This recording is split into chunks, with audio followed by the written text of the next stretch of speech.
Welcome to the Meat and Potatoes podcast. Today we're joined by Afu Taumoepeau, who is the CEO and founder of OP Media Inc. How are you? I'm good. That's pretty good. Tamwoyepeow, you did great. There you go. Well, you coached me a little bit before we pressed record. Yeah. Appreciate you taking the time here. Interested in learning more about you, your background, and obviously the origin story of OP Media Inc. So just set the table with a little bit of your background, where this idea came from, and how you guys have started building the product and the company. Sure. So I'm first generation American Tongan, born and raised here in Utah, in the Avenues. And my career background is I've been in operations for a long time. Whether you're frontline, I was frontline, and all the way, up through the channels into management.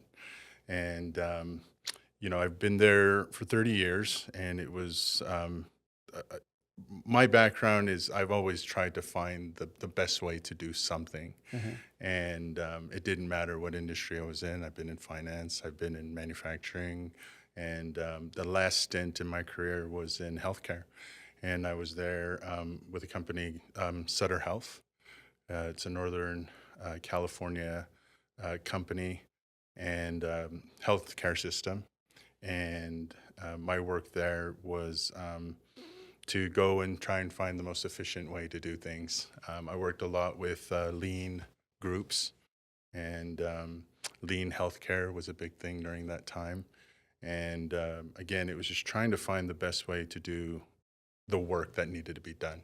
And if you think about it, with regard to businesses in the United States and the SBA, there are 30 million businesses. Yeah. The question is, how well do they function? How well do they operate? And it doesn't matter how small or how big you are. That's the big question. If you're functioning really well operationally, you're going to do really well. And if you're not, you don't. Yeah. And so my job was to, and this is something that I believe will resonate with a lot of operators who are out there. Doesn't matter what role you play, but I worked a lot of times with different areas, different departments where, for example, billing. I would go into billing and I'd ask, where's your knowledge base? What are you using to run your operation? And you'd go and you'd look at, they'd pull out the document, and it'd be 100 pages of Visio diagrams, and you'd look at that bottom corner and you see that version, and that version is 2 years old. Yeah. So then the question is, well, how are we even functioning as an operation here? And you may have or may not have heard of that term, tribal knowledge. You have those tenured staff members who are really good at what they do. And so, that tribal knowledge means that they have like 10 or 12 people that are around them, could be 10 or 12 people, Yeah. that know exactly how to do it the way that they do it. And no documentation, they just know how to do it. And so part of of what we do is we're addressing that with our technology. And the other part of it is, you'll see that, as we discuss this, we have an AI component to our technology. And so Op Media Inc. is our company, and we have two flagship products. The first one is Opsystem, and then the other product is ABLE, and AIBL, and it stands for Authentic Intelligence Beyond Legacy. And legacy is that system that we work through. And if you really think about it, back in the day, it used to be hard copy documents, right? That's what we worked through, and you can imagine the filing cabinets and all of that of the documents of our systems and how we need to do things. And then as computers came into it, all you've really done is you've taken those mountain of documents and moved it into a computer. And then of course, putting them into PDF repositories, and now you can go and access them, but they're still in documents. And that's a big issue. And so even in 2024, and as we're talking about AI and how we move into AI, the two products that we have, Opsystem, is a technology that what we've done is we've removed the friction between the subject matter experts and the processes that they have, the best practices, those workarounds that they've developed over time. And instead of giving them the tool of Microsoft Office to go and create a Word document or a Visio diagram, we are presenting and showing to them that they can actually, from without any coding or programming knowledge, create software platforms, dynamic and digital, and they can deploy them and publish these into URLs and put those URLs behind QR codes, and whoever needs it can go and use it, and they're just clicking through. But then it goes back again to the idea that if I knew something, I wanted you to know how to do it, I would put it in a document, lay it all out, expect you to do it. But whether you did it or not, I wouldn't know until it was actually done. Yeah. And so that outcome is really what we're looking for, but that's the data. But the question is, beyond that, where did you generate that data? Because data came from a process, a set of steps that you were supposed to do. Yeah. And so that's something that's really, really important. But yeah, I'm really, really excited today to be here and share more about what we're doing. Oh, for sure. Thank you. Man, there's a billion examples that Yes, come to mind. that's right. One, for whatever reason, is like there's big farmers, and they have hired hands. Yes, And their biggest bane in their existence is like the turnover of hired hands, that's right. because they've been farming for 20, 30 years, Right. and they're keeping up on what their grandpa did, but also like what everyone else is doing. Sure. But there's a decent amount of math and calculations. It's not just like, here's how you hitch your Oh, trailer. absolutely. Yeah. Here, and it's all verbal, Yeah, right? yeah. And it's days and days of like explaining, and then you did it wrong. Yep. And a lot of hired hands are like, well, I don't want to do it like that. Yeah. But if they would have had what you're describing, Yep. less friction. Less friction. Yep. Again, and you know, a lot of those frontline staff, those people who know how to do things really well, they don't know how to code, they don't know how to program. Yeah. And so to remove, again, that friction, and you might provide your hired hand an op. Yeah. We're in 2024, everyone has a phone. Yeah. And so if you might have put through next to that piece of machinery that they have a QR code, then maybe they could just click on it and they would, Yeah. you know, have the information that they need right there. They don't have to try and rely on the training that they were provided before, because that's how we've been doing it currently, or how we're doing it currently and how we've been doing it. Yeah. And it'll be that way until something changes. And I believe that our technology allows for that change. Yeah, it's a great idea. Because I assume we've all walked into a place, like it could be healthcare, right? Yeah. Because everyone is, my entire life, bitched and moaned about how healthcare doesn't work and it's broken. And Yep. but you walk into a hospital or a doctor's office, and they might not be the CEO, they might not even be upper middle management, Right. they might not be paid that well, but that's the most important person in the room. It is. Yeah. That's right. And I think a lot of times we tend to underappreciate that frontline person that's doing the work that they're doing. They've, again, been resilient. They've been creative about how they're supposed to do something. And of course, as managers, we provide the guidelines, right? The policies and procedures. But it's them who has to try to find the efficiencies within those policies and procedures that keep the work moving forward. And it's cool you mentioned healthcare, because we are in the middle of pilots with the rural hospitals of Utah. We're working with 3, and we're seeing some really amazing opportunities there. And what's really exciting is we're seeing, you know, we have different people from different backgrounds. You know, you have a nurse who's in her mid-30s who's building out an op, and she has been around technology for a long time. You know, we've built our technology in a way for her to know and understand it really well. And she learned it within a matter of 30 minutes. And, you know, she has a quick reference guide that she provides to the other nurses, and she's printed that out, put it together in a laminated product that they put at their desk, hard copy. And she wanted to know if she could use our technology to put that 39-page document in an op. And then now they can click through and go to the areas that they want to go to, put it behind a QR code. And now you have that, and it's opposed to that document. Think about, all the time she took to put that together. Yeah. It was a really fun moment to hear her talk about the hours that it took. It took about a week to put all of that together. Yeah. Put it in this laminated document, put it at every nurse's station, and then now it's a QR code.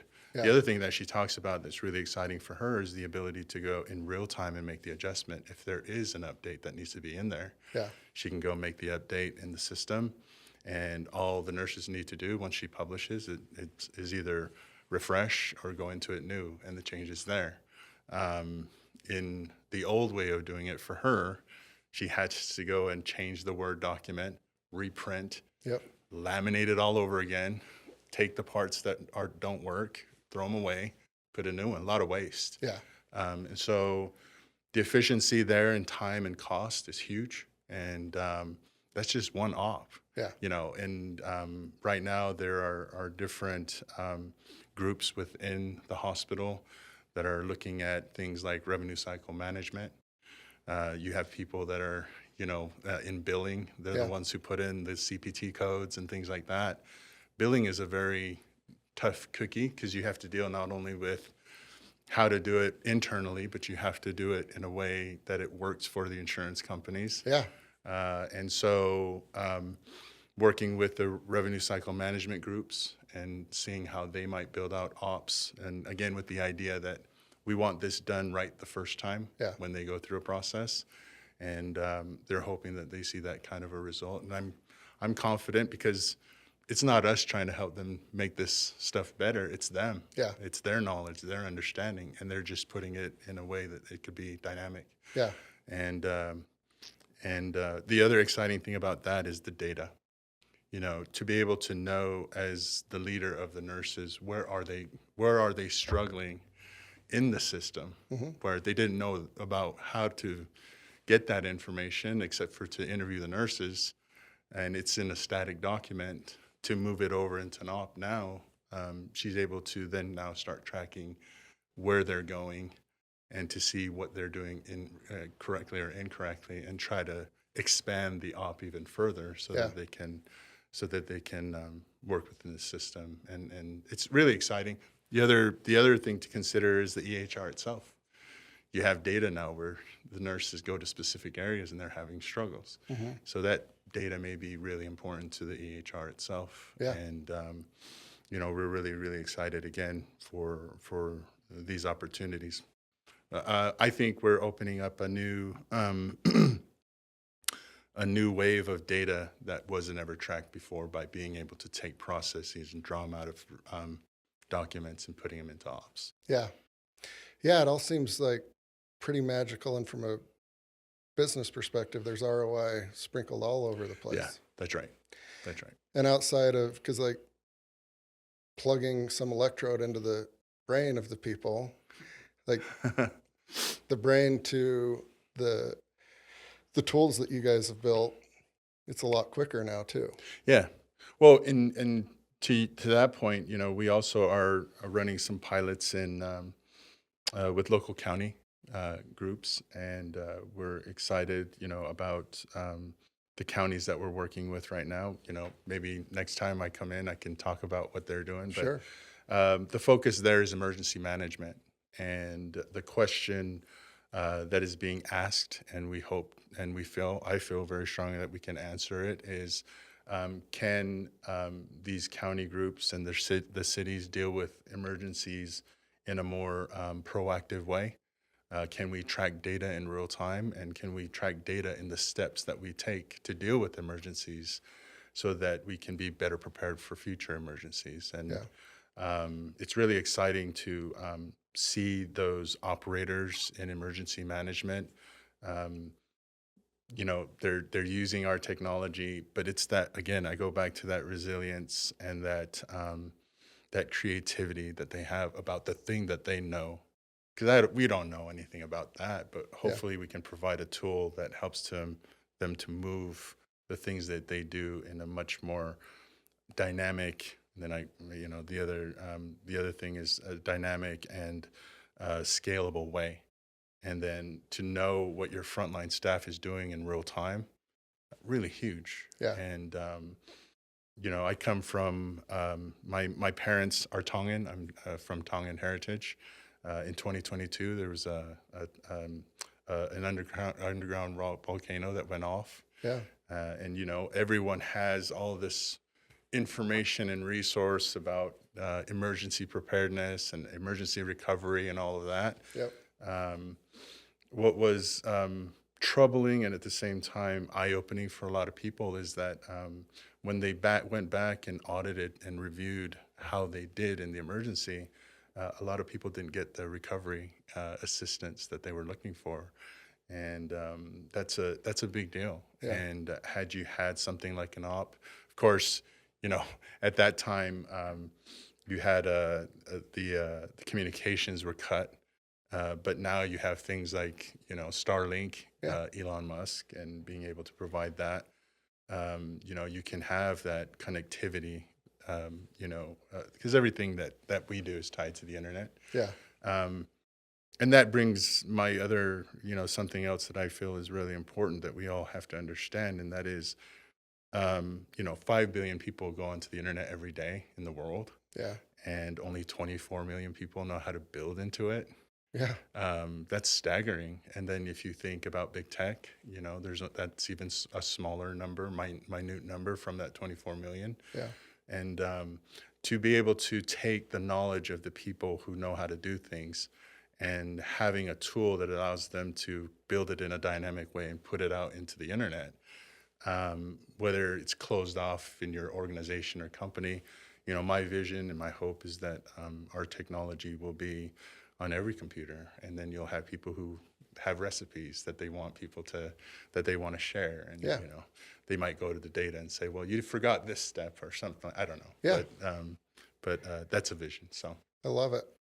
And for whatever reason, my mind's being drawn to the war over in Ukraine, because the Ukrainians are adapting and Sure. kind of duct tape and baling wire yeah. with electronic jamming and drones and all of that, and for them to communicate up and down the lines of this is working, Yeah. this is working. Yeah. Or to be able to see it as they're working through it, right? Yeah. The flow of process, and rather than a checklist that Yeah. you have to go through at the end of what you're doing. To see a process and see that flow that way is really exciting. We actually were one of 8 companies, part of the Catalyst Accelerator. They have, they're sponsored and they're advocated by the DoD, Oh, cool. Digital Transformation Office. Last year is when we were part of it. And we were really, really excited about being part of it. Again, one of 8, and Hill Air Force Base is involved. Yeah. And we got to meet a lot of wonderful people from the Sentinel program, if you're familiar with that. Yeah.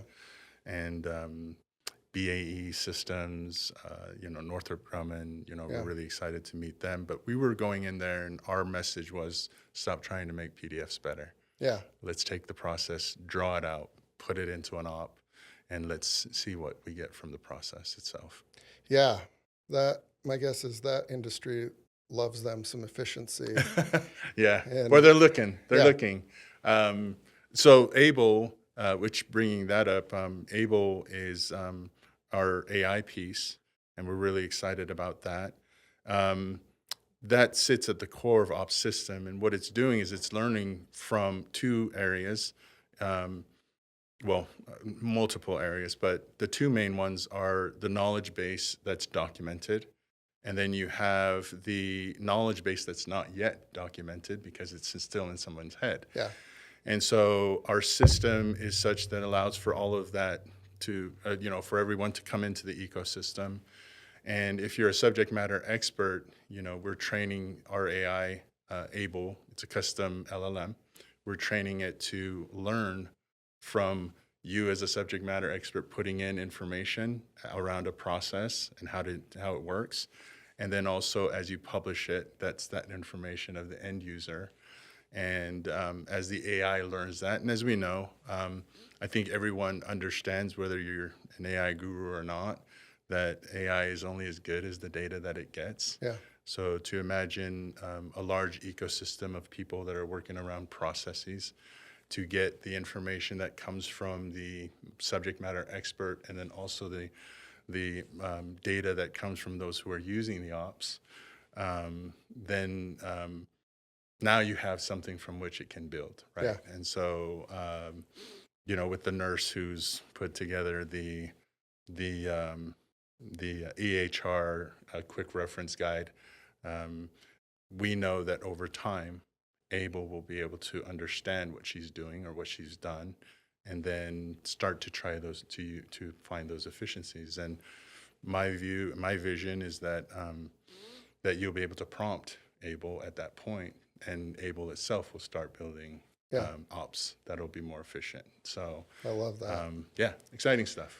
Yeah, because I've got a lot of friends that are like, AI is going to just solve and do everything. That's right. And then others that are worried. But cool part, at least from what I'm hearing, is there's the human and AI element, right? Yes, the human in the loop. And Yeah. then, and that's something that people talk about all the time. Well, how do you bring people and humans into the loop Yeah. of AI? Well, you start with them who knows and understand the process, Yeah. and have them put their knowledge and understanding of a process into the system. Again, no coding or programming on their part. But then you have others that are end users that are clicking through and making sure they're getting the content information that they need. And then over time, Abel, right there in the middle, will be able to say, hey, so-and-so is not being efficient in what they're doing. They're missing some steps here and there. Maybe it's time to talk to them. That's where I see AI being what you want it to be. Yeah. Because even like genuinely proper lazy people still want to be efficient Yes. at their core of core, right? That's right. But like if you're a hard charger, you really, really want to be efficient. Yes. And if you can compound all of these things Right. and get that additional help, let's say you're middle of the road and you want to go home early, Yeah.